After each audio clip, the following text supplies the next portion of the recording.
Graça e paz, Deus abençoe a todos. Estamos de volta falando sobre oração.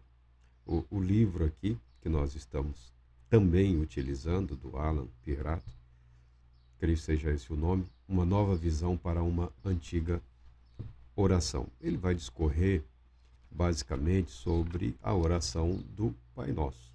Nós estamos numa fase aqui em que ele está formando convicção ou desenvolvendo o tema sobre oração. Ele aborda a questão da hora e o lugar. Nós sabemos que para algumas pessoas, o horário é muito importante. Algumas pessoas se prendem a determinados horários do dia e para elas isso tem um significado muito profundo. A Bíblia apresenta aqui orações como sendo apresentadas em diversos horários. Tá? Vamos pegar aqui. Muito embora a Escritura não determine horários específicos para que a pessoa ore. E também a Bíblia não impõe restrições a horários. Não existe na Bíblia um horário em que você deva orar e um horário em que você não possa orar. Tá bom? O Antigo Testamento aqui, nós pegamos pelos Salmos, os Salmos falam muito, né? A expressão do adorador, daquele que recorre a Deus. De manhã, Senhor, ouves a minha voz. É o Salmo de número 5. O 88 já diz o seguinte: Mas eu, Senhor, clamo a ti por socorro, e antemanhã já se antecipa diante de ti a minha oração. Orações pela manhã ou de madrugada, tá? No mundo antigo, nesse período de elaboração dos Salmos, que nós temos aqui como pano de fundo aqui a vida de Davi, o rei de Israel. Israel é uma sociedade basicamente agrícola. Então, 6 horas da manhã já está atrasado. Nós sabemos disso, tá bom? Nós vivemos aqui, nós estamos no estado de São Paulo, no interior do estado, que teve por muito tempo uma economia agrícola. E todos sabemos, a vida de trabalho, né, o ambiente rural, por assim dizer, exige do indivíduo que ele, quando o sol desponta, ele já está pronto para a atividade. Então, 4 horas da manhã, 5 horas da manhã, é o normal do indivíduo estar de pé e se preparando para a jornada de trabalho. O salmista diz para Deus, nas suas orações, nas suas composições, que as suas orações são apresentadas diante de Deus ao amanhecer, no início do dia. Mas também, o mesmo salmista declara: Contudo, Senhor, durante o dia me concede a sua misericórdia, e à noite comigo está o seu cântico. Ou seja, também à noite, após o pôr do sol. À noite e de manhã. Agora, 2 períodos. Bom é render graças ao Senhor e cantar louvores ao teu nome, ó Altíssimo. Anunciar de manhã a tua misericórdia e durante as noites a tua fidelidade. Tá? O salmista, na elaboração, na preparação dos salmos, nós sabemos que os salmos não são necessariamente composições espontâneas, eles são reflexões sobre diversas situações. Davi usou muito da sua própria vida, do agir de Deus através da sua própria vida, a maneira como ele buscou seguir o plano e o propósito de Deus, como ele se compreendeu, como fazendo parte de um plano de Deus para ele, para a família, para o Estado de Israel. Parabéns, Davi foi muitíssimo bem sucedido. E nas suas reflexões sobre as suas orações, sobre as suas frustrações, sobre os seus lamentos, sobre as suas perdas, sobre as suas conquistas, ele se apresenta em oração do nascer do sol ao pôr do sol, não significando necessariamente que ele orasse todo o dia, durante todo esse período, né? Na madrugada, de manhã e durante a noite. Mas em diversas ocasiões do dia, ele apresenta a sua adoração, a sua oração a Deus. 3 vezes ao dia, à tarde, pela manhã e ao meio-dia. Por que o autor fala à tarde? À tarde. À tarde, porque o calendário judaico, o calendário deles, o dia tem início com a noite, ou ao anoitecer. Então, a noite toda iniciou o dia. O dia termina ao pôr do sol. Quando nasce o sol, já foi metade daquele dia. E tem o meio-dia lá, que é o ponto alto do sol, do calor. Os romanos depois interviram aí nesse processo, né? Toda a noite para um dia parece exagero. Então, dividiu a noite. Até a meia-noite é um dia, depois da meia-noite é o outro dia, tá? Então, antemanhã, normalmente, quando se fala, é o período em que o sol se põe. O sol se põe após 1 hora, mais ou menos, após o pôr do sol, tem início um novo dia no calendário e na mente dos hebreus, na mente dos judeus. Nós não pensamos assim, nós não vivemos assim, tá? Na nossa mente está inculcado que o dia tem início à meia-noite, né? À meia-noite, 1 segundo já é um novo dia, tá? Nós pensamos diferente. Então, quando lemos algumas coisas, nós nos confundimos às vezes, tá? Mas isso não é relevante, tá bom? A menos que você seja uma daquelas pessoas obcecadas, né, pelos mínimos detalhes. 3 vezes ao dia, o Salmo de número 55. À tarde, pela manhã e ao meio-dia farei as minhas queixas e lamentarei, e ele ouvirá a minha voz. Na mente do hebreu, na mente do judeu, esse conceito de orar é ser ouvido, tá bom? Não é uma questão de chamar a atenção para. Orar é ser ouvido. Orar é ser ouvido, tá? A esse pensamento, a essa convicção na mente daquele que ora. O Antigo Testamento, Daniel é um dos grandes exemplos que foi usados pelo povo judeu no desenvolvimento da prática da oração. Por que você fala desenvolvimento da prática da oração? Porque as orações, nós falamos em termos do Antigo Testamento, eram intervenções ou expressões individuais, às vezes coletivas, em momentos específicos, tá? Porque havia o culto a Deus através dos sacrifícios, através das ofertas pacíficas, através dos holocaustos, parte através também lá dos incensos, a todo um ritual, a toda uma cerimônia através da qual o adorador se apresentava diante de Deus para apresentar a ele a sua oferta, o seu sacrifício em louvor, em súplica. As orações invariavelmente acompanhavam esses momentos, mas a oração, como os judeus passaram a praticar depois ao longo dos anos, não era tão intenso assim no passado como se tornou. A oração no período do cativeiro foi a forma através da qual os rabinos, né, essa nova liderança que foi surgindo, eles utilizaram da oração como um meio de substituição aos rituais do templo, porque no cativeiro eles estavam sem templo e depois de algum tempo, templo não havia, né? Templo não houve e ainda não há um templo para os judeus prestarem culto nos termos que foram instituídos pela legislação mosaica. Então, a oração substitui as ofertas, os sacrifícios,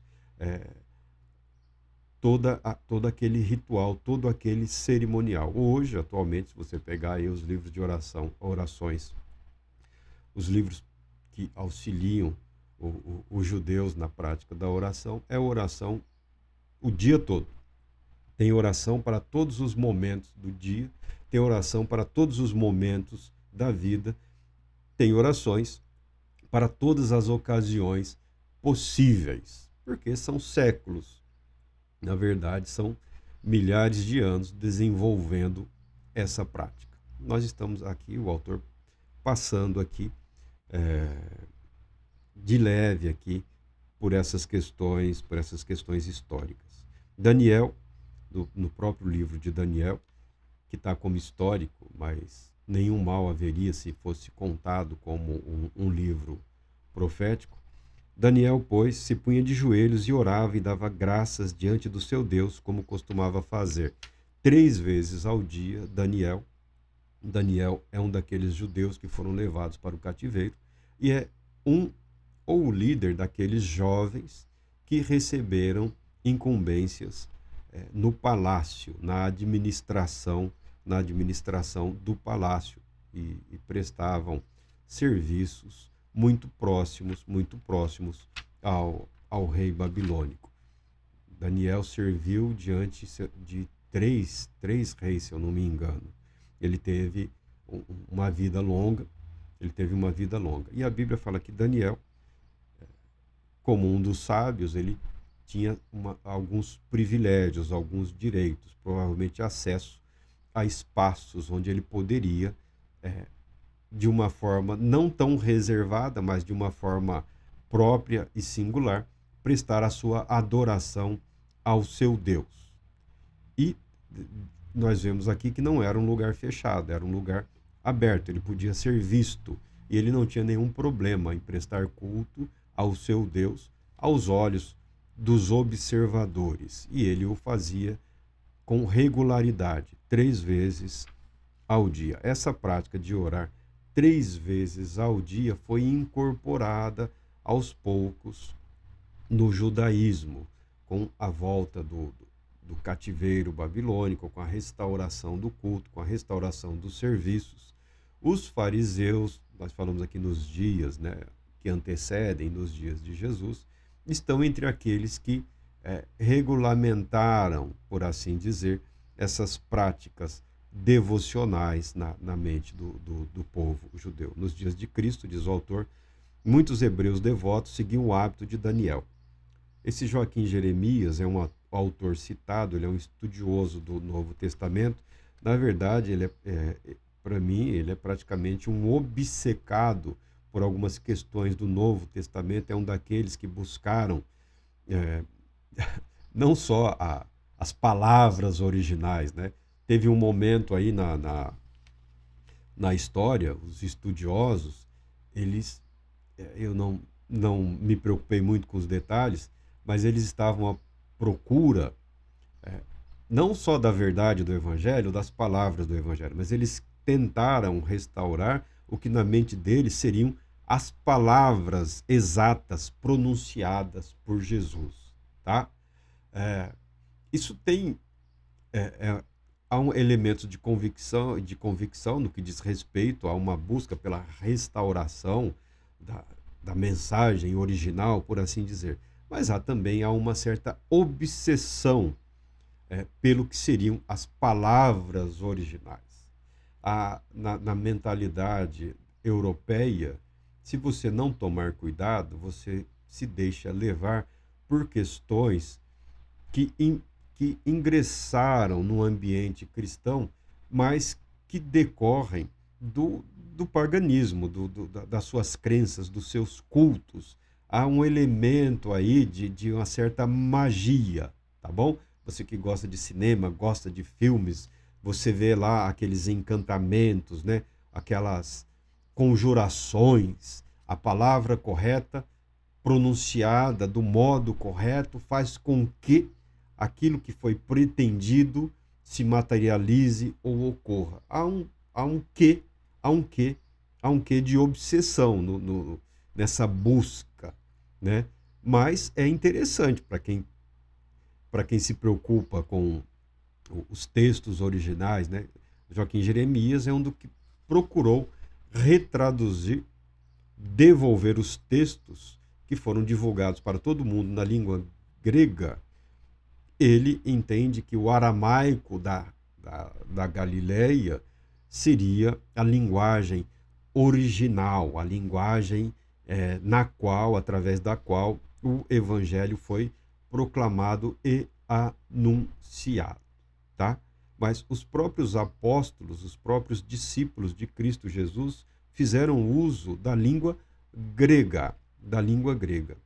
A versão da Bíblia mais comumente utilizada e citada pelos apóstolos ou por Cristo Jesus é a versão grega, os textos do Antigo Testamento que foram traduzidos do hebraico para o grego, para o uso dos judeus, comunidade judaica, por todo o mundo, que eles viviam dispersos por todo o mundo e perderam o domínio do idioma hebraico. Não que eles não tivessem conhecimento próprio da linguagem, muitos preservaram o idioma, mas eles não usavam no dia a dia.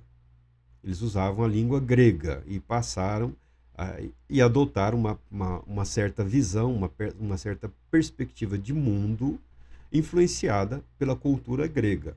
Então, a língua utilizada foi a grega, linguagem foi o grego, que era a linguagem comum, a linguagem do comércio, a linguagem do dia a dia. Essa obsessão por restauração, entre aspas, de originalidade, se eu aprender o aramaico não desapareceu, não morreu. Ainda se usa em algumas liturgias, em algumas regiões do mundo, ainda se fala o aramaico, tá bom? O aramaico é uma língua que não está morta, é uma língua que não morreu, é uma língua viva. Há aqueles que hoje acreditam que se restaurar, né, se eu pronunciar as palavras de Cristo Jesus, ou o Evangelho, ou o nome, alguns nem querem falar Jesus, querem a versão aramaica ou a versão hebraica do nome. Tem lá o seu valor em termos de conhecimento técnico, mas em termos de devoção de vida, não significa absolutamente nada. Tá? Lamento decepcionar. É mais uma influência de uma espiritualidade do misticismo que nós conhecemos pela busca da magia, tá? Que se intromete, vez ou outra, no ambiente religioso, na espiritualidade cristã. Mas Joaquim Jeremias é um erudito, muito embora conhecido como Joaquim Jeremias, ele é alemão, tá? É um erudito alemão, é um senhor erudito, tá bom? Ele produziu, temos aí alguns livros dele, é material totalmente técnico nesse tipo de pesquisa, de busca, tá? Mas ele não acertou em tudo, ele cometeu alguns erros, alguns equívocos, alguns erros bastante simples, né? A preocupação dele com Abba, traduzindo por papai, o próprio apóstolo, os próprios evangelhos traduzem como pai, tá? Então ele, nessa busca, ele cometeu alguns excessos. Depois ele reconsiderou. Não foi inútil, não foi inútil. A pesquisa dele, o trabalho dele, permite uma visão bastante abrangente, uma visão bastante profunda da transmissão do evangelho de uma cultura local para a humanidade através da adoção de uma linguagem que era comum da época. Foi o grego, depois foi o latim e depois, com a reforma protestante, cada povo, cada nação do mundo teve a oportunidade de ouvir a verdade no seu próprio idioma, na sua própria linguagem, permitindo uma acomodação intelectual, emocional, moral mais adequada à mensagem transmitida. Mas diz assim Joaquim Jeremias: dessa forma, podemos concluir com toda certeza que Jesus não passou nem sequer um dia sem as 3 orações diárias. Veja, ele é um devoto, é um teólogo profissional, é um erudito, mas um devoto. Está preocupado com Cristo orando 3 vezes por dia, todos os dias, né? Dessa forma, podemos concluir com toda certeza que Jesus não passou nem sequer um dia sem as 3 orações diárias: a oração matinal ao amanhecer, a oração vespertina na hora do sacrifício vespertino do templo e a oração noturna antes de dormir. É assim que interpreta, é assim que entende Joaquim Jeremias. E certamente é assim que ele entende e interpreta a comunidade que se forma através dos discípulos de Cristo Jesus, seus apóstolos e a igreja. A prática da oração nesse período já era algo intenso, a ponto de os discípulos procurarem Jesus e pedirem: mestre, ensina-nos a orar. Uma oração. Eles pedem a Jesus um modelo, um modo, um propósito, um modo como apresentar-se diante de Deus, porque eles viam Jesus orando e orando intensamente. Jesus orava muito mais do que 3 vezes ao dia. Os textos do Novo Testamento apresentam Jesus orando, às vezes, toda a noite, procurando um lugar afastado, procurando estar a sós com Deus para dedicar-se à oração. A prática da oração era algo muito intenso na vida de Jesus. Assim como Joaquim e Jeremias, eu entendo que Jesus respeitava as práticas da oração naquele dia. Por exemplo, eles usavam, como os judeus, ou boa parte deles usa até hoje, no momento das orações regulares, os homens colocam aquela tarja lá, aquela caixinha de oração lá na cabeça, amarram. Tem uma que fica ao lado do coração, então é amarrado no braço esquerdo para que aquela caixinha de oração lá tem um nome específico, mas tem um texto bíblico ali dentro, permaneça próximo ao coração. Eu entendo perfeitamente. É importantíssimo para eles essa tradição, essa cultura. Eu acredito que Jesus respeitava essa tradição, essa cultura, mas não se limitava a ela. Marco, você dá valor a essas práticas, a essas expressões? Em Cristo Jesus, nós desfrutamos de muita liberdade. Eu, sinceramente, tenho minhas reservas quanto a Moisés estar preocupado em que as pessoas expressassem o conhecimento da palavra de Deus, a lei de Deus, em termos de colocação de símbolos ou de objetos junto ao corpo. Quando fala da mente, é que a palavra de Deus deveria ter não só acesso, não é uma questão de memorizar os textos sagrados, mas permitir que a palavra de Deus se sobreponha às nossas vontades, aos nossos próprios interesses e às nossas emoções. Mas, historicamente, houve um desenvolvimento das práticas de oração em que tornou-se uma prática regular e comum até os dias de hoje, que os judeus, os homens judeus, nos momentos específicos de oração, façam uso desse sistema. Tá? Isso não foi imposto em nenhum momento aos cristãos, muito embora alguns hoje se dediquem a apresentar textos bíblicos nas suas vestes, né? nas suas camisetas, como motivação. Existem aquelas bênçãos do lar, tem bênçãos para tudo. Se você for procurar o livro de orações, ou o manual de bênçãos dos judeus, ou os manuais de bênção ou de oração desenvolvidos pelos cristãos, também tem oração para tudo, tem bênção para tudo. Há quem tenha plena satisfação em fazer uso de orações já moldadas através do tempo e oferecidas como fórmulas para a oração. Outros preferem uma liberdade, poder apresentar-se diante de Deus de acordo com as circunstâncias, né? Movido pelos sentimentos, emoções e necessidades.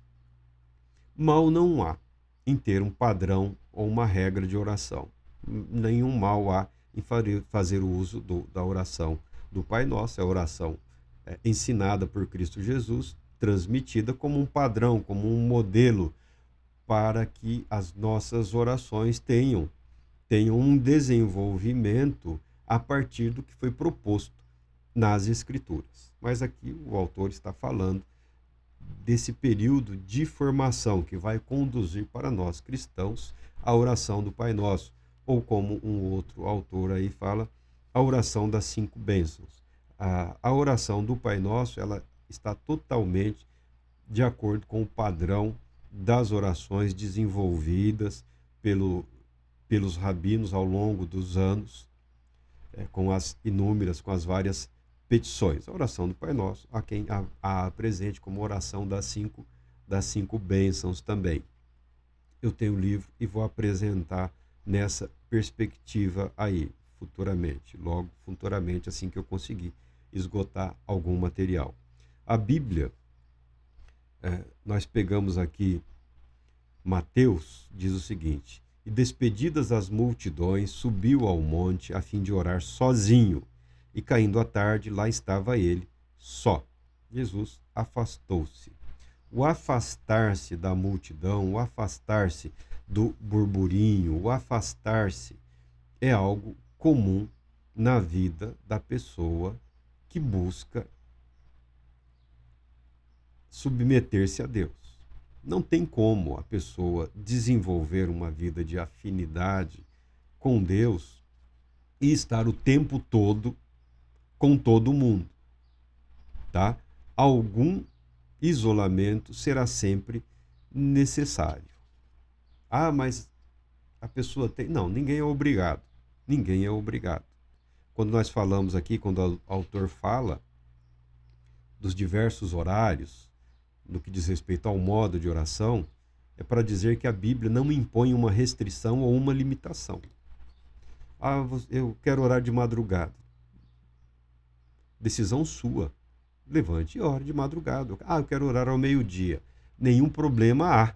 Deus é o mesmo Deus o tempo todo, o dia todo. A oportunidade que você tem, a oportunidade que você possibilitou para si mesmo através da sua vida, como a sua vida se desenvolve, ela deve ser aproveitada. Ah, eu quero orar 3 vezes ao dia. Ore 3 vezes ao dia.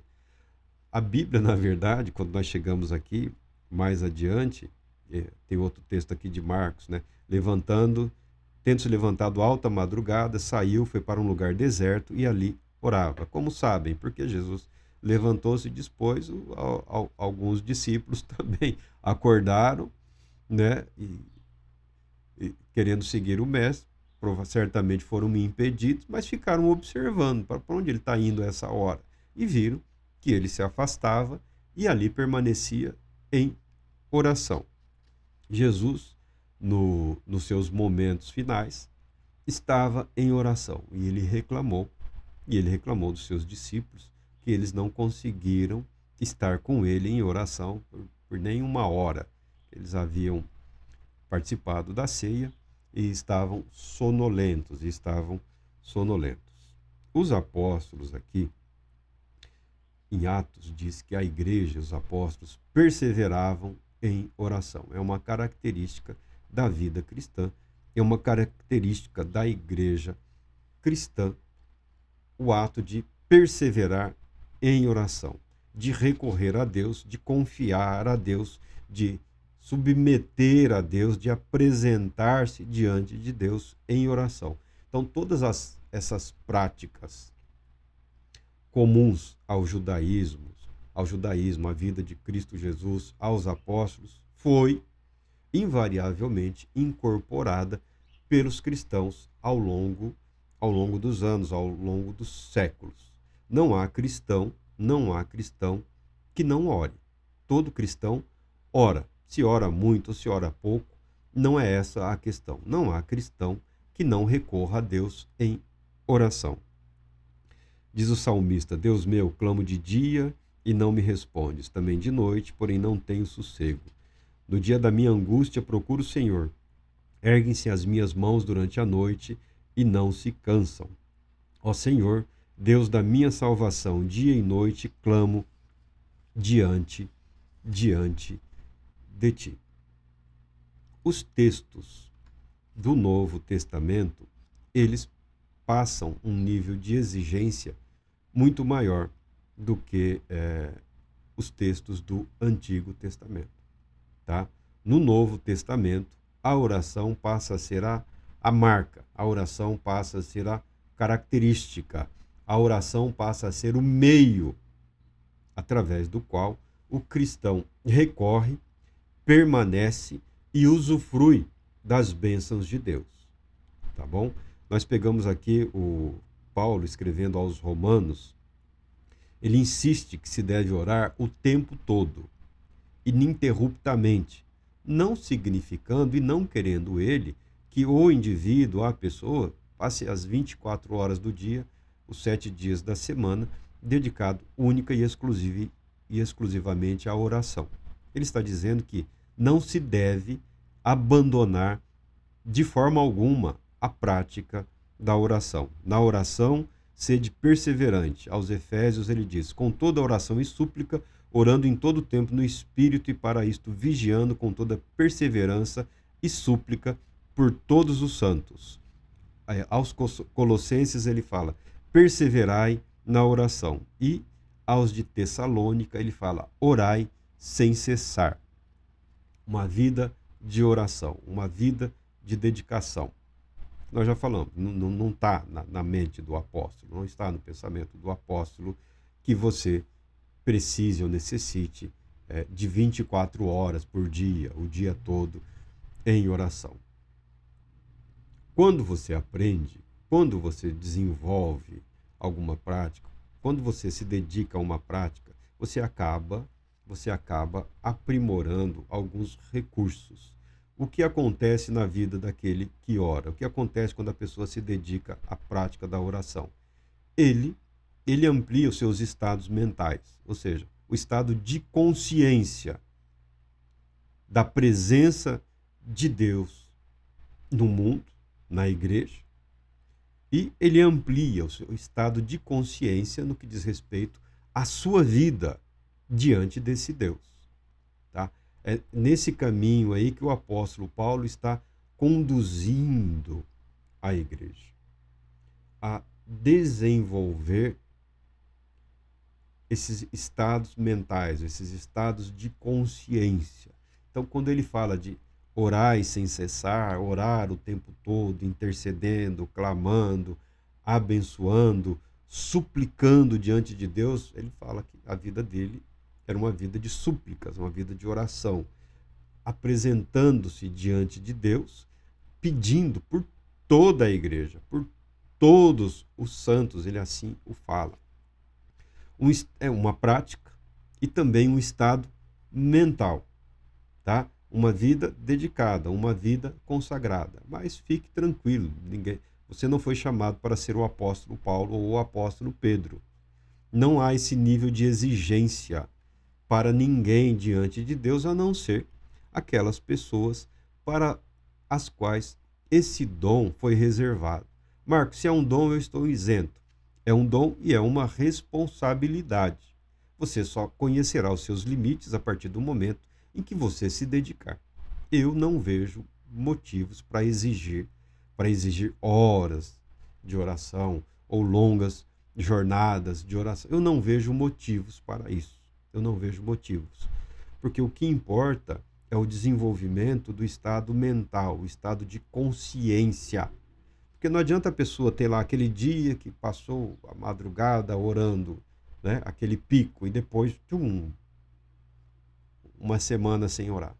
Aí faz uma vigília, né? Uma jornada, e depois um mês vivendo ao bel prazer lá. Não, não é isso. Não é esse o propósito. Não é o tempo.